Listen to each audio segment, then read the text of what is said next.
મિર્ચી morning. હમણાંથી આ boycott made in China એના વિશે ખૂબ ચર્ચાઓ ચાલે છે. લદ્દાખમાં રહેતા સોનમ વાંગચુકે એક વિડીયો બનાવ્યો. સોનમ વાંગચુક એ વ્યક્તિ છે જેના પરથી આમિર ખાનનું 3 ઇડિયટ્સનું પેલું કેરેક્ટર બન્યું હતું, ફુંગસુક વાંગડું. હવે એમનો વિડીયો સોશિયલ મીડિયામાં ખૂબ ચર્ચામાં રહ્યો. એમણે એમ કહ્યું કે ચાઇનાને 2 રીતે જવાબ આપી શકાય, એક સેના દ્વારા અને બીજો નાગરિકો દ્વારા. અને નાગરિકો બુલેટ નહીં, વોલેટથી જવાબ આપે. મેડ ઇન ચાઇના દરેક વસ્તુનો બહિષ્કાર જે મેડ ઇન ચાઇના હોય. Software in a week and hardware in a year. મતલબ જૂનો મોબાઈલ ભલે લઈ લીધો પણ નવો મોબાઈલ લેતા હો તો મેડ ઇન ચાઇના નહીં લેવાનો અને ચાઇનીઝ એપ્સ ડિલીટ કરવાની. અને આ વિડીયો પછી દેશભક્તિની વાતો શરૂ થઈ સોશિયલ મીડિયામાં. અને પછી ઘણા લોકો એમ કહ્યું કે અરે દેશમાં તો કેટલી કંપનીઝ એવી છે કે જેમાં ચાઇનાનું ફોરેન ડિરેક્ટ ઇન્વેસ્ટમેન્ટ છે, ચાઇનાની કંપનીઓ એમાં સ્ટેક ધરાવે છે, તો કેવી રીતે આ બધું બંધ કરશું? બજારમાં તો આ ફૂડ ડિલિવરી એપ્સ છે અને કેટલી બધી રેસ્ટોરન્ટ ચેઇન છે અને આ તે બધું. મને વિચારે આવ્યો કે દેશભક્તિ એટલે શું? મુક્ત વેપારનો સમય છે, બજારો વિદેશી હુંડિયામણ ફોરેન ઇન્વેસ્ટમેન્ટના આકર્ષણમાં છે, ઇમ્પોર્ટ એક્સપોર્ટની બોલબાલાના સમયે દેશભક્તિને કેવી રીતે સમજવી? તો પહેલા તો વ્યાખ્યા સમજીએ. દેશભક્ત એટલે પોતાના દેશને જે ચાહે છે તે, દેશની સિદ્ધિઓ પર જેને ગર્વ છે, વૈવિધ્યપૂર્ણ વારસાને જાળવી રાખવા કટિબદ્ધ છે તે. પણ દેશભક્ત એ પોતાના વિચારો બીજા દેશના લોકો પર થોપતો નથી. દેશભક્ત એમ નથી માનતો કે મારો દેશ બીજા દેશો કરતા સુપીરિયર છે. દેશભક્તિ બીજાનું નીચું દેખાડવામાં નથી, બીજાની લીટી નાની કરવામાં નથી.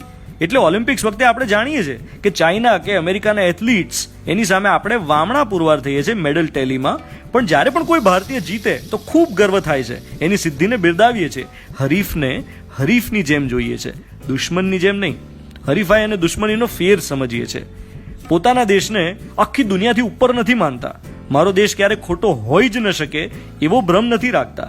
દેશભક્તિ એટલે પોતાના દેશમાં કોઈ ખામી હોય તો એને સુધારવા મંડી પડીએ. આપણો દેશ કંઈ સર્વાંગ સંપૂર્ણ નથી, ભૂતકાળમાં હશે પણ હાલના તબક્કે અત્યારે વર્તમાનમાં નથી.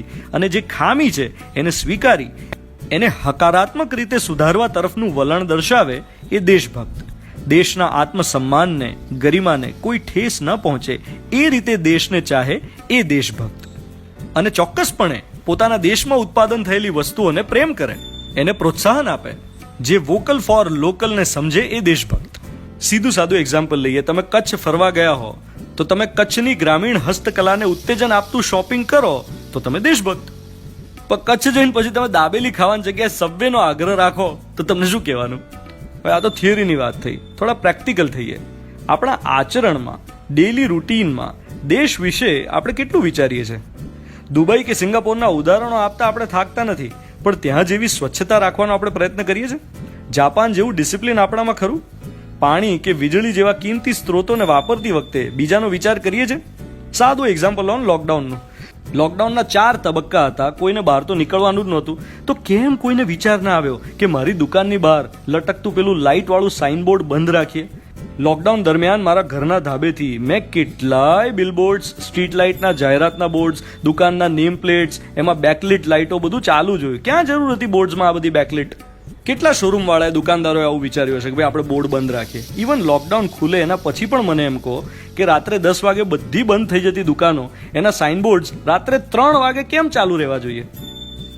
જો આનો જવાબ મળે તો તમે દેશભક્ત. You are listening to Mirchi.